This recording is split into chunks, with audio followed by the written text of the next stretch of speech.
Hi, Mr. Rakesh. How are you? Yeah, I'm good, Hussein. Thanks. How are you? Yes, I'm fine. Thank you so much for joining this interview session in a very short notice. So, Mr. Rakesh, could you please introduce yourself first? Hi, Hussein. My name is Rakesh, and basically, I'm from Haryana, India. Hmm. Okay. Uh, I did my MBA in 2008, and I also did LLB. It's a labor law course. Okay, or you can say law degree from India. I have total 13 years of experience in HR, IR, and admin. And in my family, we are three members: my wife, son, and my mother. So this is more brief about me. Okay, great. So, please tell me what are the job responsibilities you have in your current organization? Okay. I started my career in 2010 from Aparajita Corporate Services. It's a legal consultancy. So at that time, my client was ITC Limited. Okay. So my core responsibility was to handling compliance part. Okay. After that, I joined FL Smith. It's a Danish MNC in 2011. Okay, and I spent around 7.2 years there. Okay, and I worked on different aspects in FL Smith. Like I worked in corporates around 2 years, almost 2 years at project also, and some 4 years at factory. Okay, so my domain was taking care of core HR activities like recruitment, training, PMS. Okay, it was kind of journalist profile there. And in Bawal plant, I was handling IR conditions because it was around 32 acres big plant and with a manpower of around 1,000. Okay, and I handled two EPC projects also there during my initial stage of career with the FL Smith. One was cement plant and another was one power plant. Okay. After that, I moved to Fosroc Chemicals in 2019. Fosroc, it's a British MNC. They are basically in construction chemical, and I was handling their one plant independently as HR and IR head. Okay, so total manpower strength was around 350 there.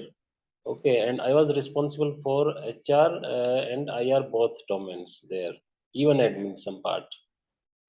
After that, in 2021, I moved to Sugna Foods. Sugna is a South-based organization. They are basically in FMCG and specifically in poultry industry. Okay, so there I was handling their Punjab region. Punjab region covers actually four states: Punjab, Haryana, Jammu, and Himachal. Okay, so it was consisting manpower of around 2,500 something, including contract labor. Okay, on-roll manpower was around something 800 or 850 around. Okay, under me there was four factories. Okay, some 15 branch offices and two regional offices were there. So I was handling complete Punjab region as head HR. It was kind of semi-corporate, you can say. And now from last 2 months back, actually, I joined Tata projects also. You would have heard about Tata. Okay. In Tata, I'm handling there are two, three sites there in this Gurgaon region near Delhi NCR. From HR and IR point of view, this is my a little bit about my role profile in complete tenure of my career. Okay, great. Could you please tell me something about industrial relation? What is industrial relations and why are you actually working as in the industrial relation part of human resource? Industrialization is very important part of HR actually. Okay, IR means a peaceful or a harmonious relationship between industry and their other stakeholders. Stakeholders could be their employees, stakeholders could be their external people, local society, administrations, everything. So a peaceful and harmonious relationship between industry and other stakeholders of industry, I would say, is called IR. Mm. Okay, so as you are working in IR, so what I feel that working in this segment is very challenging. So, what kind of challenges do you face when you deal IR? IR, yes, definitely. IR is challenging, and I would say it used to be challenging actually. Okay, these days organizations also developed themselves according to the time. Okay, Mm, these days, there are two things. One is IR and another is ER. Okay, so ER is the first step. If we focus on ER, we can better handle IR. Okay, if we better maintain ER, then there would be no need of IR handling. Okay. In my career, I handle many IR situations. Okay. I got one example. In 2012, when I was at Jhabwa Power Limit in Eiffel Smith, there was one incident happened. Okay, one of our subcontractors worker actually, it was very unfortunate that he raped one 5 years girl there. Okay, so the situation was so chaotic that complete around a mass of around 900 people came to site to kill or with that intention of killing our Apple Smith staff. mm, Okay, so that was the biggest. You can understand the scenario of that situation. yes. So I handled that situation very well. It was an episode of around some 2 weeks. We handled that situation with the support of administration and our top management, and we handled it very well without any harm to any of our staff or any property of Apple Smith there. Okay, it was a external incident, you could say. Apart from that, inside our plant also, I handled two strikes. One was in Apple Smith and one was in phosphorochemicals. Okay, uh, what happened? At Corona time, uh, yeah, I think you are from Bangladesh. I checked your profile. In India, this Corona time, Modi government announced this first lockdown for 14 days. Okay. So at that time, what happened? My almost labor were from other nearby native states. So they thought, okay, it's a holiday time. We can go there and come back. But unfortunately, that lockdown extended mostly up around 2.5 months almost. Okay, but government permitted industries to run after only 1 month. So when we resumed our operations after 1 month, the workers couldn't come back. Okay, but at that time, management didn't make any deductions from their salary. They paid them in full. Okay. But when they resumed their duties after 2.5 months, management decided to deduct that amount from their salaries. It's labor. Whatever amount they receive in their pocket, that is their own. They understood in that way only. So there was a strike at our factory. Okay, so I have a very I used or it's my strength that I have a very good relationship with people. I used to communicate with people, try to understand what are the concerns. Means my main focus is on ER. If that is my strong part also actually. So that's why I handle the IR situations very easily. So I had a very good bonding with those people till afternoon. Uh, I let them do the strike actually. Okay, management said, "Arey Rakesh, yaar, what is happening? There is a strike." Manaka said, "Okay, that is their right. Let them protest till afternoon." Okay, I'll meet only afternoon. Then around 2 o'clock, I meet with those people. I said, "Okay, just let me know what are your issues." sir, we came from other states. We came by taxis and we spent a lot of money. We paid rent at both places, at our native and here also. So we actually don't have that money and we cannot return that money. Okay, fine. I just ask one question to them. Just let me know, have you worked during those 2.5 months? They said, no, sir, we didn't work. You are being paid for work or without work? Yes, sir, of course, we pay only for work. So it means legally you are not eligible for that amount. They agreed, sir, yes, legally we are not eligible. Okay, now second point. I have complete sympathy with you that you actually made the expenses of that money and now you don't have that money. But see, if this is management's decision, it has to be implemented. There is no other thought on that. But that is my assurance to you. Definitely, I'll support you in any way. Okay. So I told them, apart from that, how can I support you? They said, sir, we actually we came from taxi. Okay, that I can discuss with management. How we can help you out with that money. And then they said, okay, sir, our attendance allowance also will be deducted. So okay, I'll discuss with that thing also. So they actually demanded some 4 to 5 demands to me. Okay, I discussed with management, and around 2 demands I agreed to management for them. Okay, so it was a win-win situation for both groups actually. Management's decision was also implemented effectively, and workers were also happy. At least they got something in their pocket. So these are two quotes I could say. Apart from the, also there are some many examples, but I think that would be very lengthy. Okay, okay, thank you, Rakesh.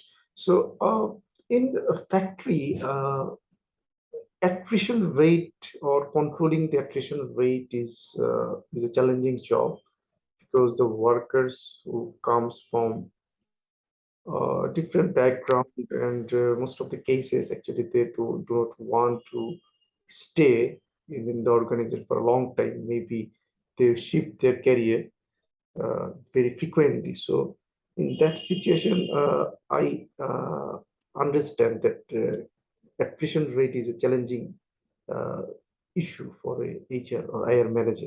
Yeah. So can you tell me how you control the attrition rate in your organization? Hmm. Yeah, attrition is definitely a challenge. In India, I would say attrition is challenging more in staff rather than workmen. Okay, because in India you can get the workers easily, but skilled staff, I could say, and staff or white collar, I can say, attrition in white collar is much more higher than blue collars. Okay, so there are many regions of attrition actually. First of all, your organization's culture, that is very much important. Okay, these days, people are connected with social media and other networks. They know what is happening all over the world. Mm. Okay, so you also need to compete with your other competitors in terms of welfare facilities. Okay, in terms of your culture building. Culture is not something that you are paying them money. Okay, culture is something. Uh, what is the behavior of an organization? Okay, so in my tenure, I worked with very good organizations, all were mostly multinationals. So all those organizations focused on culture, the most important thing. Okay, and culture is something which cannot be built in one day. So you have to work on different aspects. You have to work on your HR policies. Okay, you have to work on your benefits. You have to work on trainings. Okay, so these are the things which actually makes a organization's culture. So first important thing is culture to reduce your attrition. Secondly, we need to understand their grievances. Okay, like in one department, attrition is very high, or in a particular segment of employees, attrition is very high. We need to assess the exit HR exit interviews of that particular department or particular specific zone, and try to understand, okay, what are the real concerns. Sometimes one manager could also be big reason of a high attrition in one particular department. Okay, so these are the factors we can easily assess with effective communication and control it. Okay, that is great. Okay, so what is your understanding about HR business partnering? Yes, HR business partnering, although it's a very new terminology, I would say. Okay, but from my career, I am sensing HR business partnering from the very beginning of my career, because I choose HR not just only a kind of a job. HR was always a passion for me actually from the very beginning of my career, because uh, I believe in people. Okay, Mm. that is my strongest part of my personality actually. I believe in people. Okay, I want to help people, I want to support people, I want to guide people. Okay, and organization is nothing but people actually. Okay, so if you want to grow an organization, okay, you have to grow your people. Okay, so that is called that I could say that is HR partnering. Only HR is the one function, okay, which which can contribute a lot more than any other department for the development of an organization, because human resource is directly connected with people, and people are the most important asset of any organization in today's era. Okay, that is true. Yes, employee is the most important assets. But my question was, what is your understanding about HR business partnering and how HR can be aligned with the business and how human resource can add value to the organization? See, in business we face day to day many challenges. Okay, so all those challenges can be tackled by people. Okay, and even those problems were even created by people also. Okay, so being HR, you can an HR can discuss with management what are the issues in your organization. Okay, and that can be that solution also can be given by HR only. Okay, so this is what my understanding in my Okay, career. I I have would worked like with. to be very much specific. So, for example, there is some issues that actually uh, comes from manufacturing side or any other side. How HR can discuss these issues with the management. For example, you are seeing that there are some problems with manufacturing or something like safety or something that is not related to HR actually. So in that situation, how you can communicate this problem with the top management? How will you convince that there is a particular issue that from HR point of view you want to solve or you want to add value in that particular segment? See, HR is one central department which connects with all departments actually. It could be production, it could be planning, it could be finance, it could be top management people. Mhm. Okay, so when you have a connect with all these people, so you know all the strengths and weaknesses, plus and minuses of day-to-day activities. Okay, so HR have a better understanding about some particular issue.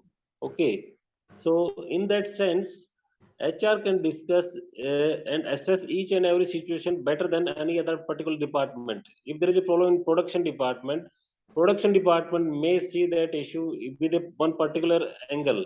Okay, but HR can see as a whole. Okay, if this is the issue in production department, to which department is affecting and what are other factors which are affecting which are causing issues in this production. So HR has that multi angle through which we can see that issue, and he has that authority also to discuss this with top management at any level, at any department.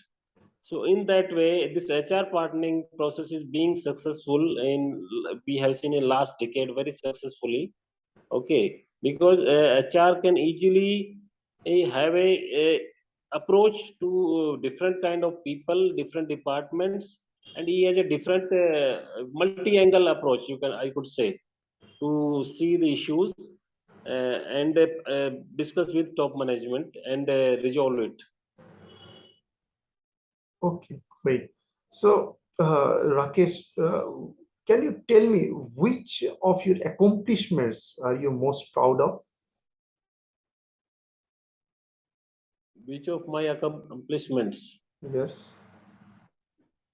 See, as I said, for me, HR is passion. If I complete one small task, that is also achievement for me. Okay. Uh, if I talk about on which I'm really proud of, okay. So uh, uh, there are situations in my career, okay, where people, good people wants to move out to organization just because of some petty issues, okay, like he was not being handled properly by his manager, or there were some good opportunities in front of him, okay. So retaining those good people in organization, that I feel my biggest achievement in my career, and it happened many times. That I feel my proud moment to retain good people and with an organization. Okay, so for example, you have some good idea, okay, and you want to discuss this idea with your colleagues, uh, within your management. So, how would you introduce the idea to change or modify something in the company to other employees? How do you communicate with them?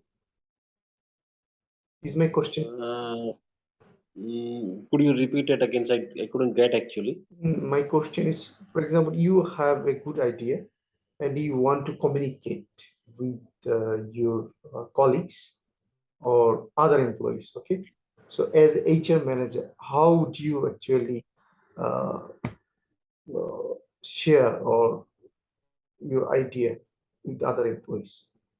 What will be So, your so that idea is my own, or it is to some employee? no, it's you. If you have your own idea, for example, you have joined in a new company and you want Yeah. to implement something. Okay, so you have to communicate that idea with the people who are actually related with the process. So how would you do Yeah. it? What will be your approach? See, if I have some ideas which can contribute in business, definitely I must prepare some good. First of all, I can discuss with my boss in normal terms. Yes, I have some idea, and this could contribute in that aspects. But better would be if I come with some presentation with their pros and cons and uh, some countable outputs with some data. Hmm. If I could present that with management, that would be better idea, and chances of acceptance also.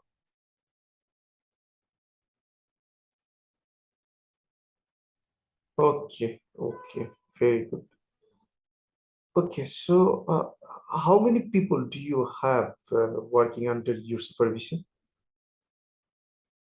As of now, 7 people under me. 7 people. Can you please describe your management style? How do you manage or how do you lead your team members? I I can describe my management style in just 2 words: freedom and ownership. There is only two strengths of my leadership. I give complete freedom to my team, okay, and I give them complete ownership to complete their task. So freedom and ownership is my style. I always believe in my team. I give them full freedom and ownership, and set and generally whenever I join, I just give them one thing, that our commitments should always be fulfilled on time. If we are fulfilling our commitments of our customers, then we will always be successful. So freedom, commitment, and ownership, these are two things, attributes of my management style. Great. Do you have any weakness that you want to share and you want to uh, improve that weakness? Yes, I have weakness also. I trust on people. Okay, and sometimes that trust actually backfires also. There is a weakness also in some terms, I could say, when it backfires. But that is my strength also, you can say. But sometimes I feel it's a weakness. I shouldn't have trust people blindly. But that is my nature. I'm trying to improve on that part. But I always try to give one chance to people. But sometimes 99% people take that chance in a positive way, but 1% may take it in a negative way. So at that time it becomes my weakness. Okay, okay, Rakesh. Thank you. Thank you so much for joining this interview session in a very short notice, and I'm really thankful for that. So, Yeah, this is a very primary interview session. So, once you're shortlisted in this session, then we'll be called for the second round of the interview. Okay. So, thank you. Thank you so sure, much. Roshan. Yeah, thank Take you. care. Take care. Bye.